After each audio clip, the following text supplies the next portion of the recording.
যাত্রাবাড়ীতে ঢাকা সিলেট মহাসড়ক অবরোধ করে বিক্ষোভ করেছেন ডক্টর মাহবুবুর রহমান মোল্লা কলেজের শিক্ষার্থীরা।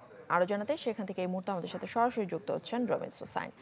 রমিজ, একটু জানাবেন ঠিক কিসের দাবিতে এই মুহূর্তে শিক্ষার্থীরা রাস্তা অবরোধ করে বিক্ষোভ করছেন?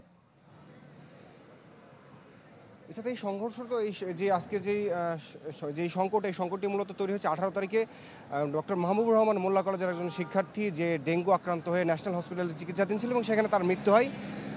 এই শিক্ষার্থীদের অভিযোগ যে যেই হসপিটালে তাদের সহপাঠী মারা গেছে সেই হসপিটালের যারা কর্তৃপক্ষ রয়েছেন তারা সোহরাওয়ার্দী কলেজ এবং কবি নজরুল কলেজের যারা শিক্ষার্থী রয়েছেন তাদেরকে একত্রিত করে তাদের উপরে হামলা চালিয়েছে এবং এর পরিপ্রেক্ষিতে কালকে এই মাহবুবুর রহমান মোল্লা কলেজের শিক্ষার্থীরা এবং রাজধানীর আরও কয়েকটি কলেজের শিক্ষার্থীদেরকে একত্রিত করে কালকে যেই পুরান ঢাকার যে সোহরাওয়ার্দী কলেজ সেই সোহরাওয়ার্দী কলেজে ভাঙচুর চালায় এবং সেখানে একরকম তুলকালাম একটা ঘটনা ঘটে এবং যেই মেডিকেলে যেই শিক্ষার্থীর মৃত্যুর অভিযোগ করেছিল সেই হসপিটালেও কিন্তু তারা হামলা চালিয়েছিল।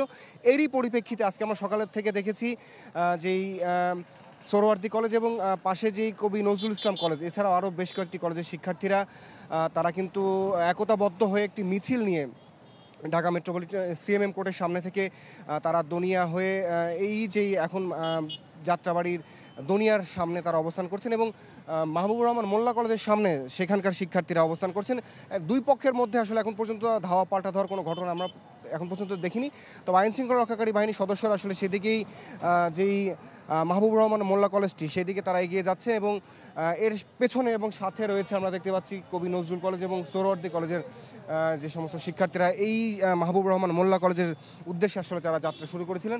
এখন পর্যন্ত আসলে একটা থমথমে অবস্থা বিরাজ করছে এবং এই যেই অত্যন্ত গুরুত্বপূর্ণ একটি মহাসড়ক ঢাকার যেই চট্টগ্রাম এবং সিলেটের যে অঞ্চলগুলো রয়েছে সেই অঞ্চল থেকে যানবাহন এবং সাধারণ মানুষ কিন্তু এই পথেই চলাচল করে থাকে। তো এই পথটি যেহেতু বন্ধ আছে এবং আইনশৃঙ্খলা রক্ষাকারী বাহিনীর সদস্যরা আসলে চেষ্টা করছেন সেখানে ঘটনাস্থলে পৌঁছে যারা সাধারণ শিক্ষার্থী রয়েছেন তাদেরকে বুঝিয়ে এই সড়কটি যাতে যানবাহন চলাচলের জন্য উন্মুক্ত করে দিতে পারে। এছাড়া দেখছিল এখান থেকে সবশেষ তথ্য আমার কাছে। রমিজ, ধন্যবাদ আপনাকে। যাত্রাবাড়ি থেকে রমিজ হোসেন আমাদের সাথে যুক্ত হয়েছিলেন। আর কাবেল বাংলাদেশের একমাত্র ইউএল এবং ভিডি সার্টিফাইড কেবল যা A গ্রেড LME